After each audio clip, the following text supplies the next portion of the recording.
you can also use cassette racks, boxes, and carry cases to store any deck of cards that's close to the normal 52 card. I don't do 52 card decks. Yeah. I've had some big decks before, but yeah, 52, that's a lot. You gotta clip that one out of context.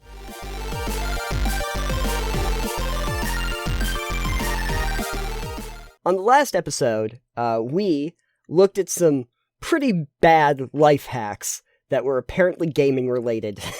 Yeah. If you like tearing apart your keyboard to make stupid things, I guess they were life hacks. They were definitely gaming hacks somehow, possibly.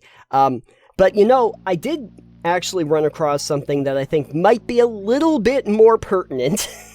Oh, cool. and might actually be something that you're interested in. It's actually an article about essential tabletop game hacks. Just tell me if any of these look like they might be something. They are something. Okay, good. So the article that I think originally came from Tabletop Tribe, but it's 12 awesome life hacks every tabletop gamer needs to know. Now, we're gonna just try the rating system again, the 1 to 10. You might have higher ratings on these. So the first one, as I come across here, I was like, I don't know if this is functional or not, but I'm curious. Wine rack for game mats. Yeah, I see this. Okay. Because wine never lasts that long in our house anyways, hashtag game hacks. Exactly. First of all, do you see this as practical? Well, first of all, I don't see why they're mounting it on the back of a door.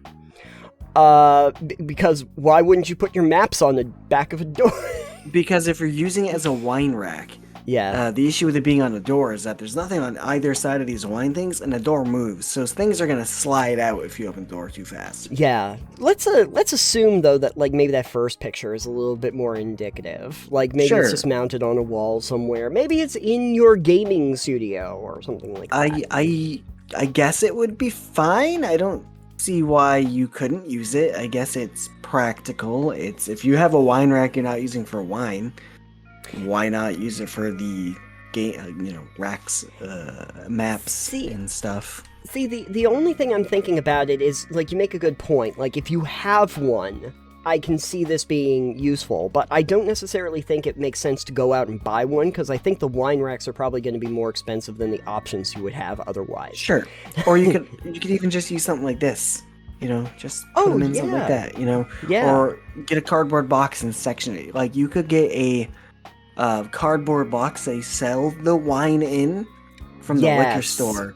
They can usually get those boxes for free with the insert in them to separate wine bottles out. Yeah. And then you'd have a cardboard box full of them standing up instead of a wine rack that you have to bolt to a wall. Oh, you know what? Expand upon that for a second. So it's already got the dividers in it, and you want to do something like this. Take out the bottom of the box. Now you can put all of the maps right straight through. You could stack them up on top of each other, because they've already got the dividers inside of the boxes. You've spent no money on this. I mean, even if you wanted to do something crafty, you could do something similar to the wine rack or to the divider in a box of wine, which is just get some little pieces of wood and do a crosshatch pattern. Yeah, that's an easy enough craft. I think that would be better. Yeah. And I mean, let's face it, if we really needed to, we learned from 5 Minute Crafts that anything you can make anything out of cardboard, apparently. Pencils and rubber bands. Pencils and rubber bands, yeah. Put enough pencils and rubber bands together, we're going to be able to make these mats. I do like that underneath this, because yes. We're looking at this article. It says, game mats are the must-have add-on these days that folks are willing to shell out $30 for. Come check out time on a crowdfunded game campaign. Now, I would like to say that I don't use game mats for a lot of RPGs. Right. I have never used them myself. So I don't think that is necessarily accurate of all gamers. Sure, they are cool to have. But I don't think they are the must-have. So yeah, I get the feeling maybe this is tempered a little bit by the fact that with all the live plays that are out there, they usually do have visual mats to try and help with that for like streams and stuff. But I don't necessarily think a lot of home games use it. But if you do, or you have the mats, yeah, I guess so. But I think we just figured out a whole lot of better crafts that we could use to do a similar thing. Anyway, on a scale of 1 to 10, how useful is this? The wine rack? Yeah. I mean, I would say like a 6. You're going with the 6? Okay. Go with a okay. 6. If you have a wine rack you're not using for wine, then this makes great use of it. Yeah. So. All right. So the one down below is it's pretty specific, but it's a Crown Royal whiskey bag for dice. Yeah, so I would like to be on record that I know multiple people who have these exact things. Yeah. If you're a drinker and you drink Crown Royal and you can get your hands on a, Crown Royal with the bag, or if you just give someone some Crown and keep the bag, this is a pretty solid dice bag. Honestly, it looks great in the royal colors of purple and gold, unless you have one of the other flavors that might come in a different bag, like green, right? For the green apple one. This is something I've seen all too often for well over a decade. Right. And so just real quick, like 1 to 10, useful. Oh, 10. 10. This is a good one. 10. Easy 10. This is not even a hack. This is just take the bag that they give you. It's just a standard. If you have a Crown Royal bag, it is going to be a dice bag 90% of the time if you're a gamer. Perfect. So moving on then, a rugged clipboard for RPGs. And, all right. Yeah. So this is a clipboard that stores things inside of it. I assume it's used for like contractors and something. Right. Similar have something like this. Yes. I think this is pretty, I don't think it's a must-have, but I think it's neat to do it. As long as, like, whatever you need fits inside of it. Sure. I think it's pretty cool. I think it's a good fit, only because, like, the standard size for most RPG books, as they try to kind of show here, would fit into a regular clipboard if you're using regular clipboard size. It's usually large enough that you could put pens and pencils because it's made to do that anyway.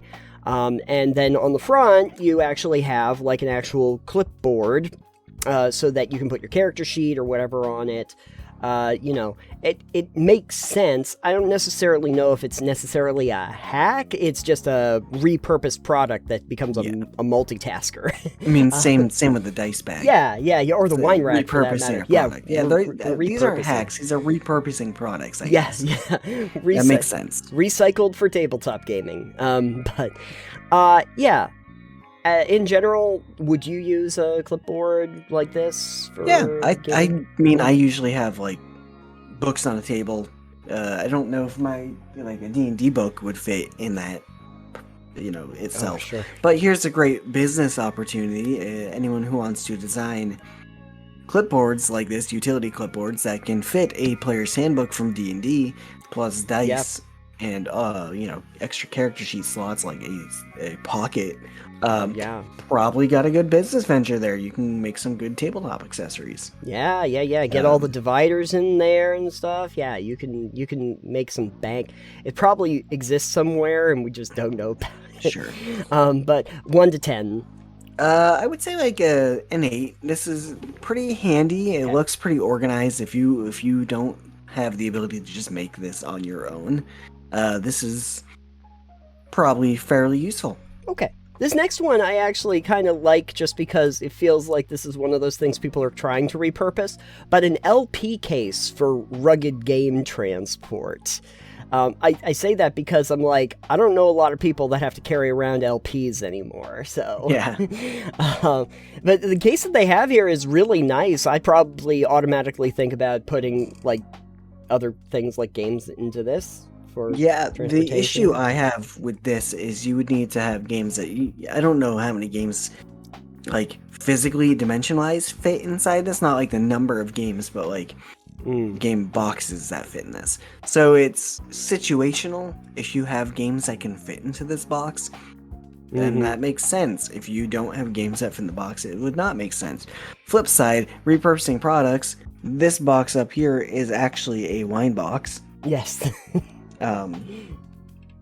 It only held 6 things of wine. Oh no. Hold on. Okay.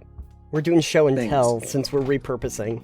So this is a box. It's wood. It is from the brand Loose. Nice. It has a really cool design. That's, Yeah. The grape juice is on the loose. so it's got nice cover. Nice. This box didn't come with the wine. I got it when I worked at the liquor store.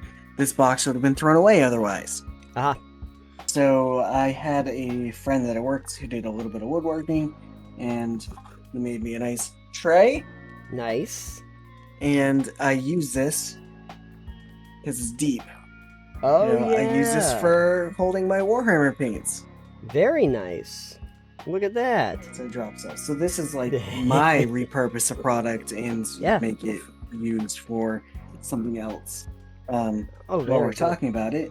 But yeah, using things like this, because this is a rugged, sturdy box. Oh, yeah. I don't know if you can see how thick the wood on that is. Thick. Yeah, I can see that. That's Well, really good. And they would just toss those away normally? Yeah. They'd just be like, yep, these are getting thrown out. Those are like $100 bottles of wine, I think is what they were, something around there. Yeah. And they came in nice boxes, and you'd stock them on the shelf, and they just get rid of the box. Gee. I was like, that's a really nice box. I'm like, can I have it? They're like, yeah. Anyways, so finding boxes or things like that that could store anything and be rugged, 100%, go for it. Situational, based on, the size of game boxes. So I would say if you have games that can fit in it and whatever, go for it. I would say a 7, only because it doesn't look like there's a lot of room in there with those games to add extra padding. Yeah. Like on the sides. I don't know if you jostle it around or not, so like... Right. Next one is, I don't know, this one's a little bit different for me. Business card boxes and stands for component storage. So they basically took a business card box, and they're using it for, like, the cards, for card games, or for spell cards, something like that. And then they have the stand racks that you would also use, I guess, for the business card holders, so that you can hold everything upright. Alright, so the business card box I don't really like, because business cards are not typically the same size as, like, a card for a game would be. Business cards are a lot narrower. Yeah. So unless you have a game that's got they do make cards for games that can be not conventional sizes. There's a bunch of different sizes of cards. Sure. So unless you've got cards that are smaller like that, then I don't think that's really useful. This one shows that there are definitely in this second picture here. Yes. I don't know what game that's for. Massive Darkness. Massive Darkness. Okay, cool. Never heard of it. But like the stand, I think is really neat to put stuff up on. Like depending on what type of game you're doing, that would definitely be useful for like just sorting. Maybe I don't really know. It could be useful though. I could see this if you were like big into Magic the Gathering still, and you had specific decks, and you wanted to keep the decks like available so that you remembered which ones were for which thing, or that might be cool. It might also be cool too if you were playing as a spellcaster in like D&D, and you had those spell cards that they make, and then you could like keep them easily organized so that you could see everything real easy. But no, that sounds fine. Okay. On a scale of 1 to 10 though, how useful? Like a 3, honestly. I don't think I'd go out of my way for this. No. I don't think I'd go in my way for this either. Fair. The next one I'm kind of on the fence about too, which is coin capsules for counters. This does feel like I have to go out of my way for these, though. What are coin capsules? These are just like what you would put like a coin in if you were a coin collector? If you have the coins that you're collecting, any of those, these are basically the like they're plastic. just covers that go on top of them and just fit around them, and they're So just these are- repurposing them for like counters to say 1, 2. I mean, I think this isn't necessarily. I mean, I guess these are neat. It's interesting. Like, you'd have to get a lot of these capsules and then make the inserts yourself for a lot of these, I think. Unless you have a game that just has these tokens that are the proper size. Right. Which those are really good. These look really handy, and then they're protected, and you can just use them and slide them. And they're probably easier to pick up than a lot of like cardboard cutouts. Honestly. Right. Right. On the side of that, making your own little tokens, like for magic or whatever, life counters, whatever you want to use tokens for, I think these are really great, because then you can put whatever you want into these. Maybe you're playing magic and you want to make squirrel tokens. Oh, yeah. From any of those things that we had that you can make squirrel tokens. And maybe you want to put little squirrel pictures in there. Yeah. I think this would be perfect for that, because then instead of being like, oh, look at these little the little jewels that you put, the life counters, that the old fashioned ones that people don't use like ever anymore. Right. If you wanted to do that, you could just be like, oh, look, I've got just a bag and it's full of squirrels, and dump it on the table, and you have squirrels. You know what you could do, just to double up on that, is if you had a picture of a squirrel and then you had a picture of 2 squirrels, you could take the one picture of the squirrel, put the one with the 2 on the bottom, and that way, like, oh, I have 1 squirrel. Oh, no, now I have 2 squirrels. When you have a squirrel, now you just flip it around, and it's the 2 squirrels, so that you can at least get 1 and 2. Of course, knowing how those usually work, by the end, you have 50 billion squirrels. Yeah. I would give this one an 8. Okay. Because, like, as long as you have a reason to use them and things to put on them, or if you want to make your own, they seem really handy. Sure. Okay. No idea how expensive they are, but handy. I mean, I know that, like, I've picked up some actual, like, they were supposed to be, like, make-believe bitcoins, like the metal bitcoins that have the capsules on them, and they were, like, $1 each, with the coins in them. Yeah, this next one is just a laminator. Yeah, I see that. Okay, great! Yeah, laminate things with a laminator.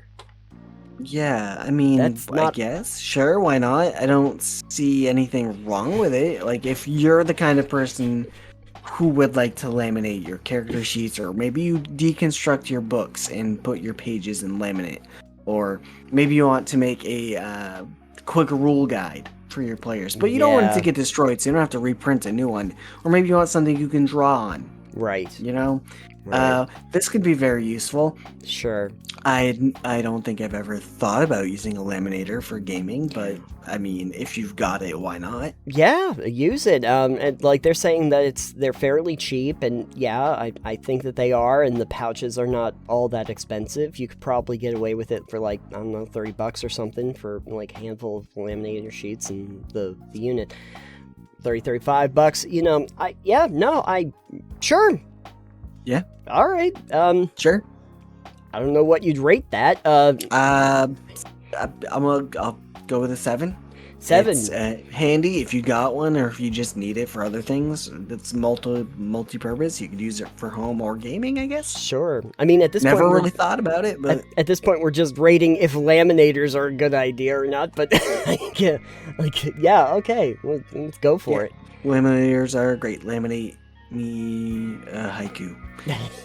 The next one is actually also for mats. We're back to the mat thing, but this is for mat transport, and it's plan holders. And I know what they're talking about here. If you have like blueprints and they're rolled up, these would be like the metal or plastic tubes that you would roll them up into. But you can use it for a game mat. I don't know. I mean, it seems like a perfectly good use for it.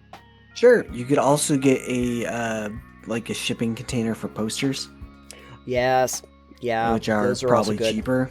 Yep. As well. And, yeah. I mean, they don't have handy-dandy straps on them or anything for those. They're not cushioned or anything for those, but they are rugged. Yeah. Thick cardboard tubes. Right. Or, you know, I don't think I'd go out of my way for this. I don't feel like that's necessary. Here's another thing, though, that I really should mention, and I don't necessarily know if it would be cheaper at the moment, but just as a general rule, why couldn't I just buy like a length of PVC pipe and then cut it to size? Yeah, you could do that too. I don't know. Again, you're right. I don't know if it'd be cheaper or anything like that. But like, I don't know how much the plan holders are, but I am thinking like, you know, if I get like a few feet of like PVC and then get like glue on an end cap to the one side and maybe create a screw assembly onto the top. Yeah, probably pretty simple. Yeah, and then you can get 2 whatever inch size maybe. you want. It doesn't have to be it could be a big pipe. It could be, you could do. Here's a fun one for you, Nathan. You get 4 of the smaller ones and you put them all together so it's a 4-piece, and you can hold 4 mats in it. Oh, yep. That would work. So it's a quad mat holder. Yeah.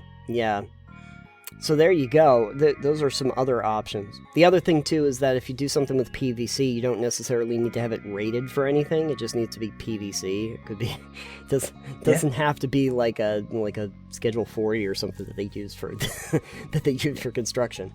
But yeah, in terms of though the plan holder itself, I don't know. I think there are better options we just discussed. Yeah. Probably cheaper, probably more creative options. If you got it, sure, and you're not using it for your blueprints, use it. Yeah. I'm going to give this a low score of like a 2. You're going to give it a 2? Okay. Yeah. Let's just do that then. Okay. At first I was like 4, and then you said 2, and I'm like, yeah, you know what? This one, I don't necessarily understand. I got to read this to figure out what they're talking about, but it's don't necessarily ditch your punched boards. And that what they're talking about is the boards that you would punch out all of your components for board games out of.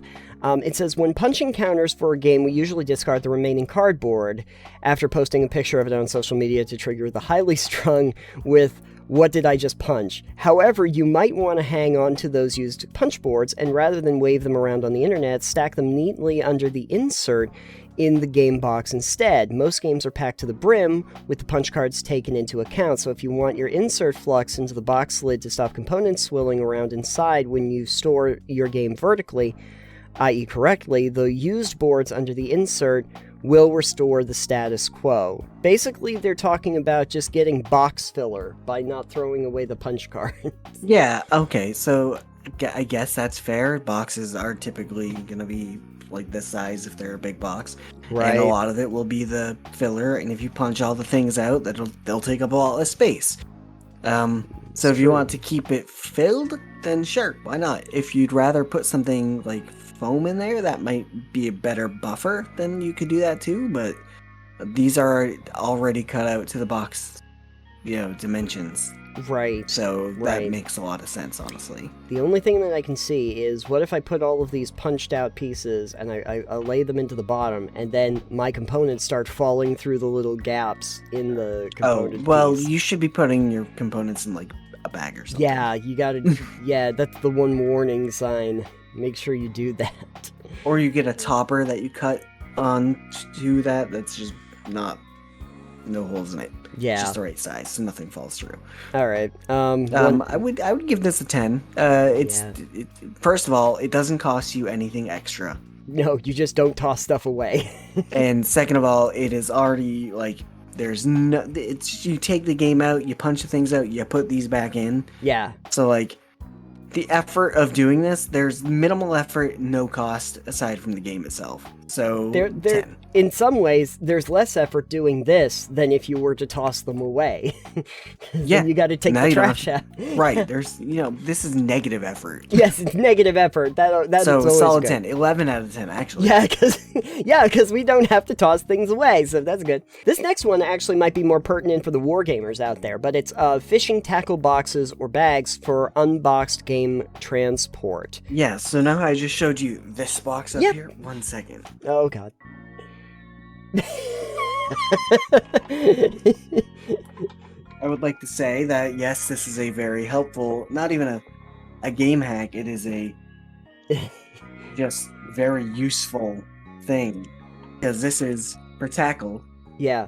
And these are bits for Warhammer miniatures. Oh, yeah. And I have them nicely sorted in here. Nice. Yes. Because Games Workshop used to give you a lot of extras. Oh, good. So like this one here is just pistols. Oh, okay. Yep. This one here is chest pieces. Yeah. This one here is weapons. This is shoulder pads. This one's literally just chain swords. Like this entire one right here. There's just It's chain just chain swords. swords. Chain swords all the way down. So, you know, oh, and then just spare heads. Tons of spare heads. Oh, nice. Yeah, I see. You know, so yeah, this one is less of even just a hack. This is just something you do. If you do wargaming especially, you do this. Like, yeah. You can even store some of like the actual assembled minis in this if they're small enough. But you can also do like bases and things. You know, there's just a lot of room to do things with these. I don't suggest storing put together miniatures in them because they can fall apart. Right. Unassembled pieces. Sure. 100%. Yes. Yeah. So this is an easy 10 because you do it yourself. Yeah. It's a 12 because I came up with it first, actually. How long ago did you start carrying those around? I don't know. I don't carry these around, but these are like for storage at home. It's not. I think that it works to carry them around. I don't think you'd want to use a tackle box for transporting necessarily. Sure. Assembled ones, especially like painted ones, because you'd want something as a buffer. Okay. So that if it gets jostled, things don't fall apart. Sure. So for transportation, I would say it's like a 6, but you want to pad it. But for storage use and stuff like that, sorting bits and pieces, 12 out of 10. My idea. Great. All right, you stole this from Alex. This is the new thing that we're going to do. What did they steal? Okay, cool. This next one though, I don't know about this one. Cassette tape boxes and accessories for card decks.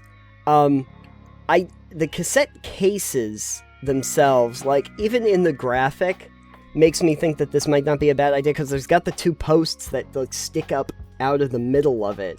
Yeah, so that doesn't work for card decks very well because you don't have holes in the middle of your cards typically. I don't think. Yeah.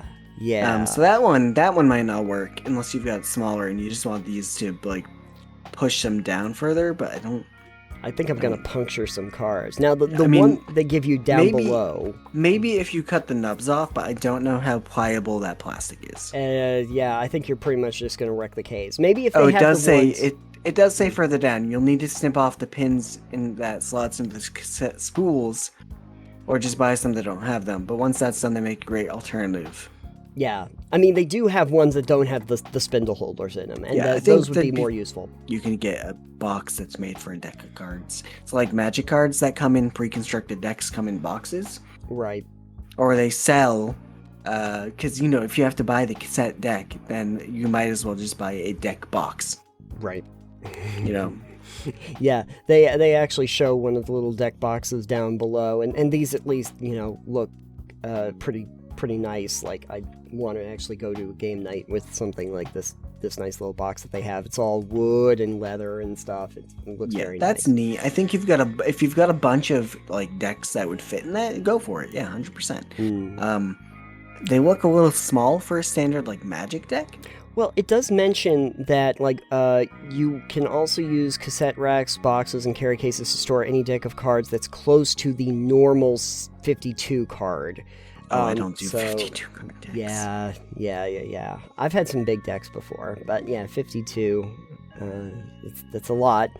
You gotta clip that one out of context just for a short. Let's say 5. It's if you 5. Think it's doable, then do it. If you don't want to do it, don't do it. I'm neither hit or miss on this one. It's kind of in the mid. And then the last one, we finally made it to the end.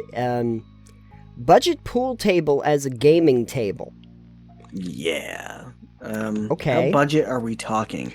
This one that they're showing here, they say retails brand new for about $300. Shoddy for playing pool on. Secondhand, they're not much more than $100 tops. Yeah, so for this one, I'm gonna say like a 1. Yeah, I don't like this. Because, first of all, pool tables are big. Yeah. You need room for that. And if it's just being used for a gaming table, that doesn't seem like a great use of space to me. Right. I have a kitchen table. Yeah. And it serves as a dining room table, but we could also game on it and it'd be fine. Sure. I don't see the need of a recessed gaming section in a table to game on. Yeah. Yeah. Like, I know some of these really high-end fancy gaming tables are like, oh, you take the top off and it's a recessed in and felt lined, and it's got like Sure. holders for all of your drinks and stuff, and it's like, that is unnecessary. Or it has multi-purpose ones where you can change out the tops and put the inserts into it. Yeah, or, and I'm like, put a table. I don't need that. I need a table I Right. can do things on. Like, I don't need fancy. I need multi-purpose. I need a table that's functioning as a table. Here's I'm gonna make a better hack for everybody. You go to a place like Habitat for Humanity's Restore or something, because they get lots of tables from like the hotels and stuff like that, and they'll sell them for cheap. You just find a table that's about the right size, and you just buy that. because they're probably, because some of them are going to be less than the $100 that you're talking about here for this, and you just figure out like a general size that you want, and you just buy that. Like, that's the end of the list, but I mean, at least this feels like it was a little bit more useful than when we went over the gaming hacks last week. Yeah, this one is more for the actual gamer, and it's not just like, oh, take apart your keyboard and make a clock. I did love the clock. This one is not necessarily crafts. This is things you can use as other things. These are actually usable things for the most part. This is right. That might be handy to you. Tackle box, or repurposing a box of wine that you can do for things. These are actually things that could be handy. The crafts one we did last week, just dumb. Especially the fucking lime. I hope you clip in that lime picture right here too, especially that fucking lime. That fucking lime. We need to do something about that lime. Yeah, just clip that little, plug the lime into the laptop, and whoa, you've got a light. That one and sticking your head in the box were my favorite. You know what would help if you stuck your head in the box? And put the lime. If you had a little limelight in there. Sure would. 5-minute crafts. We just got you an idea.